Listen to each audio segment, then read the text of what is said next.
महाभारतं महाभारतं महाभारतं महाभारतम्।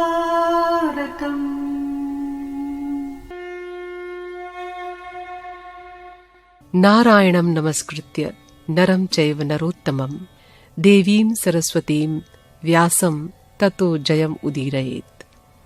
अंतर्यामी नारायण स्वरूप भगवान श्री कृष्ण और उनके सखा नररत्न अर्जुन, उनकी लीला प्रकट करने वाली भगवती सरस्वती और उसके वक्ता भगवान व्यास को नमस्कार करके आसुरी संपत्तियों का नाश करके अंतःकरण पर विजय प्राप्त कराने वाले महाभारत का पठन और श्रवण करना चाहिए।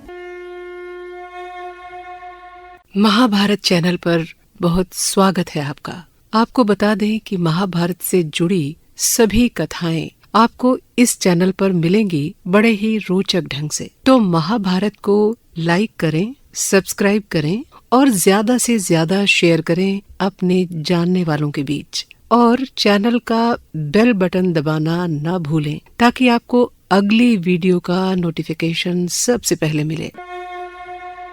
वैशंपायन जी कहते हैं, जनमेजय, देवताओं ने एकत्र होकर इंद्र पर जोर डाला कि अब दैत्यों पर आक्रमण कर देना चाहिए। इंद्र ने आक्रमण किया।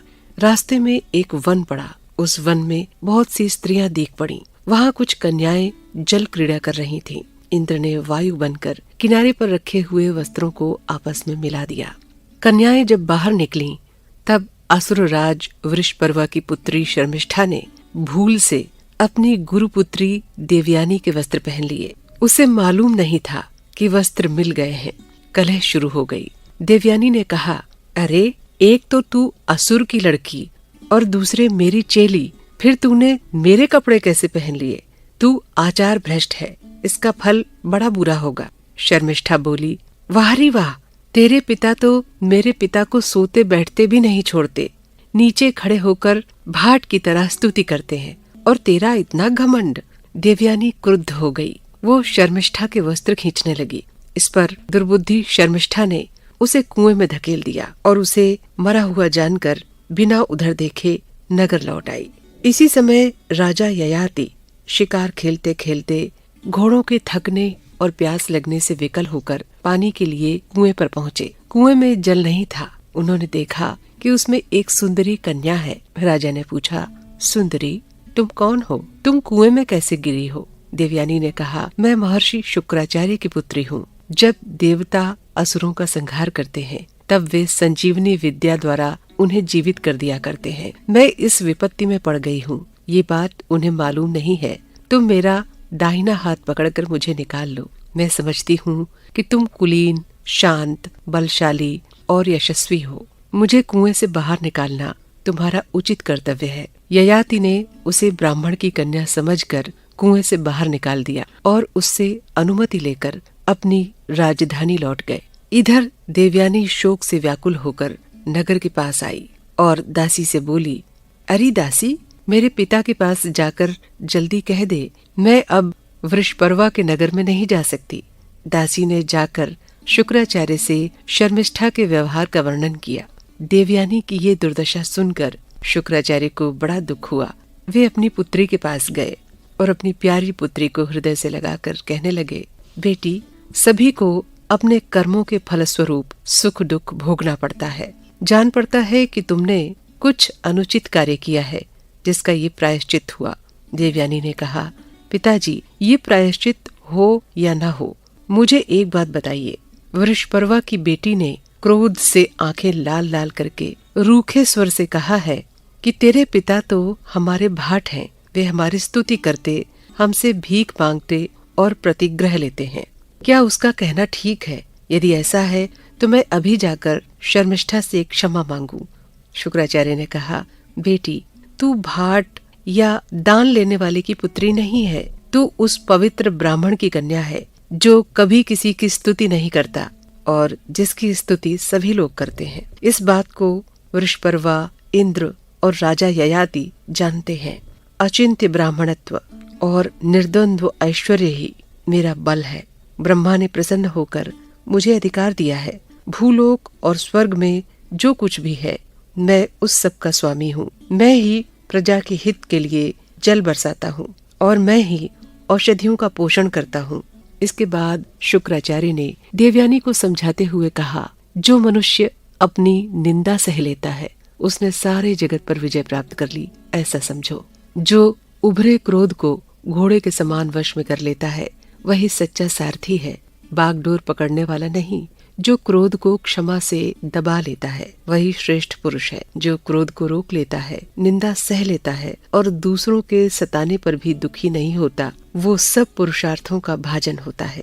मूर्ख बच्चे तो आपस में वैर विरोध करते ही हैं, समझदार को ऐसा नहीं करना चाहिए। देवयानी ने कहा, पिताजी मैं अभी बालिका हूँ, फिर भी मैं धर्म अधर्म का अंतर समझती हूँ। क्षमा और निंदा की सबलता और निर्बलता भी मुझे ज्ञात है। अपना हित चाहने वाले गुरु को शिष्य की धृष्टता क्षमा नहीं करनी चाहिए। इसलिए इन क्षुद्र विचार वालों में अब मैं नहीं रहना चाहती। जो किसी के सदाचार और कुलीनता की निंदा करते हैं उनके बीच में नहीं रहना चाहिए। रहना चाहिए वहाँ जहाँ सदाचार और कुलीनता की प्रशंसा हो। देवयानी की बात सुनकर बिना कुछ सोचे विचारे शुक्राचार्य वृषपर्वा की सभा में गए और क्रोधपूर्वक बोले, राजन, जो अधर्म करते हैं उन्हें चाहे तत्काल उसका फल न मिले, लेकिन धीरे धीरे वो उनकी जड़ काट डालता है। एक तो तुम लोगों ने बृहस्पति के पुत्र सेवा परायण कच की हत्या की और दूसरे मेरी पुत्री के भी वध की चेष्टा की गई। अब मैं तुम्हारे देश में नहीं रह सकता, मैं तुम्हें छोड़कर जा रहा हूँ। वृषपर्वा ने कहा, भगवान, मैंने तो कभी आपको झूठा या अधार्मिक नहीं माना। आप में सत्य और धर्म प्रतिष्ठित है। यदि आप हमें छोड़कर चले जाएंगे तो हम समुद्र में डूब मरेंगे। आपके अतिरिक्त हमारा और कोई सहारा नहीं है। शुक्राचार्य ने कहा, देखो भाई, मैं अपनी प्यारी पुत्री का तिरस्कार नहीं सह सकता। मेरे प्राण उसी में बसते हैं। तुम अपना भला चाहते हो तो उसे प्रसन्न करो।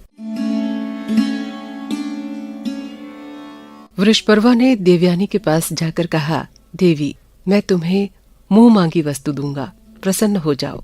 देवयानी ने कहा, शर्मिष्ठा 1000 दासियों के साथ मेरी सेवा करे, जहाँ मैं जाऊं वो मेरा अनुगमन करे। वृषपर्वा ने धात्री के द्वारा शर्मिष्ठा के पास संदेश भेज दिया। उसने शर्मिष्ठा से कहलाया, कल्याणी, जा अपनी जाति का हित कर। शुक्राचार्य अपने शिष्यों को छोड़कर जाना चाहते हैं, तू चलकर देवयानी की इच्छा पूरी कर। शर्मिष्ठा ने कहा, मुझे स्वीकार है, आचार्य और देवयानी यहाँ से नहीं जाएं, मैं उनकी सब इच्छाएं पूरी करूंगी।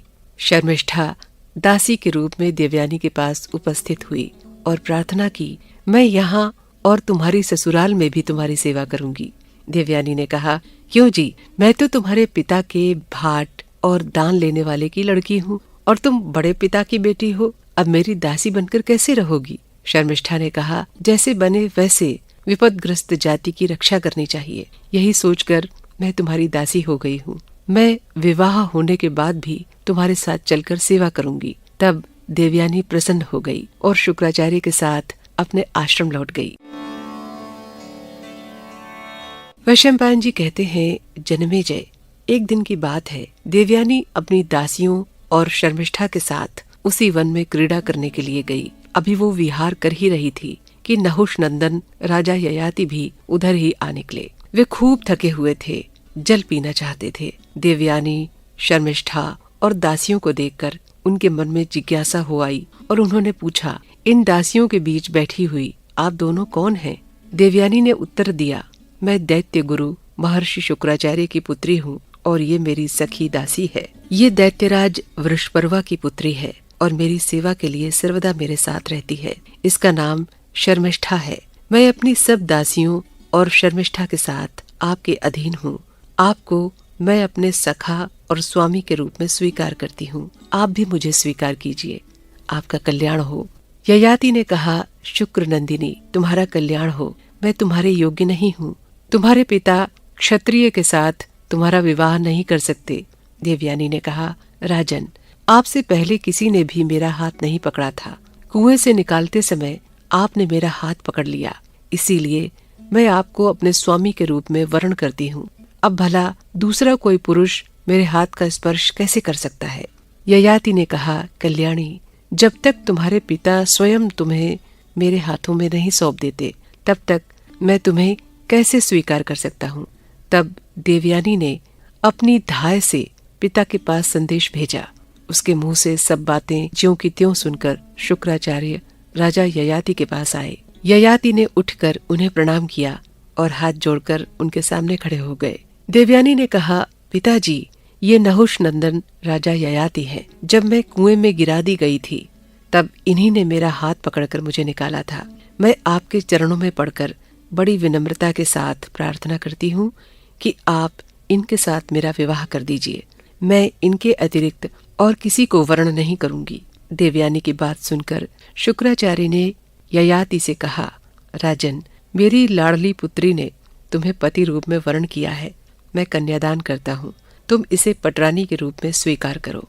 ययाति ने कहा, ब्राह्मण, मैं क्षत्रिय हूँ। ब्राह्मण कन्या के साथ विवाह करने से मुझे वर्ण संकरता का दोष लगेगा। आप ऐसी कृपा कीजिए और वर दीजिए कि वो महान दोष मेरा स्पर्श न करे।